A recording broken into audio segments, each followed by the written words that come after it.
is Caroline Caston, and I'll be talking about Robots with Soul by Hoffman, which is a tech talk. When I watched this video, it was really inspirational for me, especially as a TAM major emphasizing in graphic designing. I wasn't really sure what I wanted to do with it, other than I really liked use Adobe for graphic designing. But to actually build or create robots that show emotions or feelings with the movements, I thought that was incredible for the future.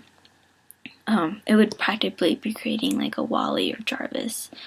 That also gives me the opportunity to like build a friend for someone. For me, that's incredible. And it'd be a help. It'd be influencing people in different ways. So robots will be part of the future, like I said, and why not make their movements so human-like? And I really want to be part of that. For me, it'd be creating a robot that goes and connects to my phone and dances to the rhythm of my phone, my music, and just to dance with it. I think one of the biggest fear of a human being is being alone, and to create something that can make you feel less alone is such a big thing for the future. So that's my opinion and my motivation to keep going with what I want to do in the future. In the TED Talk, Robots with Soul, it goes over the process of creating a robot that is meant to be something like a sidekick, apprentice of some sort, and it actually turned into a musician. And in the end result, it actually was a dock system that was able to enjoy music and actually partake in listening to the music, so to speak. The man that is responsible for the idea and the master behind all of this, Guy Hoffman, is a really intricate man. He went over a whole bunch of different processes of actually creating this robot. He started out with making a piece of furniture, a desk lamp, that actually was his quote-unquote apprentice that helped him actually solve the next model of the lamp that he was creating. It would help him identify certain things that he had misplaced. It would locate like a pencil for him if he needed a pencil, that sort of thing. And then he moved up and actually studied acting to see how human and robot interaction could actually go about. So he could program the robot in order for it to act a certain way.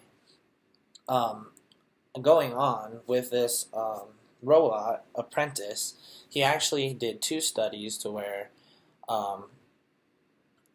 he went over and did a calculated mind versus an adventurous mind. The calculated mind was one that was programmed to get told what to do, and the other one was actually more adventurous. It had its own ideas. It was able to contribute, and that's what people in his study actually liked. They liked the adventurous mind over the calculated mind. Because it was easy to work with, and the calculated mind would just do what it's told, not actually be innovative. But going on into how it became a musician, he started off with just a bobbling head to where it reacted with the beat of the song that he was playing, and then from there on, he just saw that people were reacting to the movement of the robot rather than the music that is being played. So he basically just made a dock system that played the music and moved to the beat of the music with the robot actually enjoying it. He saw that his robot went from musician to actually being somebody that is, or something that is actually interactive and people could enjoy that way. This applies to class because in class we actually discussed the whole Internet of Everything and technology of everything, and this is actually where this is an example of technology going everywhere. It's moving into actually acting out its acts, interacting with humans, And I see that the future could actually go in that direction because of this. So it's just a little glimpse into that area. For the music side, it's actually really cool to see that a robot could actually do that and actually interact with you, because it could give you that kind of sense of feedback if you're a musician. If you're just simply listening to the music, like the docking system, it creates that interactive atmosphere for you, and you're able to actually have fun with it rather than, just sit there listening on your own. You're actually able to interact with the robot. Hi, my name is Grace Smith. I am doing the Robots with Soul by Guy Hoffman for my event summary. This TED Talk was basically about this guy who was really inspired by, in particular, the Pixar animation of the lamp, particularly the one with the mom lamp and the little baby lamp that squishes the bouncy ball. He was just very interested in the emotion and interaction that both of these lamps had together, even though they're lamps. So through that, he decided that he wanted to explore a career in making robots more human or have more human-like qualities. So he just talked about what different things that he did in order to achieve this goal. So one of the things that he did that was really interesting to me was he took a semester off of school to take acting classes so that he could familiarize himself with like body language and different ways that he succeeded. Different ways that he knew to communicate with them other than just vocalizing it. Like they would be able to sense kind of in a way. So he took acting classes and different things like that, and one thing I guess for me that really stood out in this video was just his process through the whole thing. I would consider myself an artist. My mom is an artist. My whole extended family on her side are artists, even some on my dad's side, and I just feel like I was very much raised on the idea of process, on what you get from it, what you don't, what you learn, and to really examine that part of the whole journey is like really understanding the process you take for these things.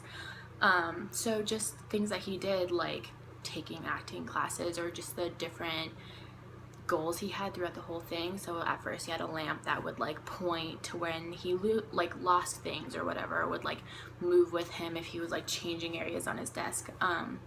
Or another one would be like he had a robot that played music with him alongside him when he was playing the piano. So he just took very different measures like regarding music, or just simple things like following him across his desk and taking acting classes, and he just really developed this organized like thought process of like how he wanted to approach giving robots of any kind a very human quality. So I found that really interesting. It was really cool for me to see, especially the music part. The process part was big for me, and then the part where he showed him interacting with the robot for the music aspect. Near the end of that certain project, he added a head that wasn't connected to the instrument, but basically just like bobbed along with the beats, and interacted with the other artist. And I just thought that was really interesting and really important, just because you don't realize how much you pay attention to the things that are surrounding you, or how important like eye contact is. So like if you just have this robot that's just helping you with very basic tasks, you don't consider it like anything other than an it, and you view it in that way. And because this robot seemed to have a personality, it was really easy for the artist to engage with it. So part of the process was really interesting. This was just really interesting TED Talk to go over. Jimmy and Carolyn and I picked it just because I remember we had this really awesome conversation about robots after we talked about AIs and after we watched her. So that's why we chose it, and that's it. Bye.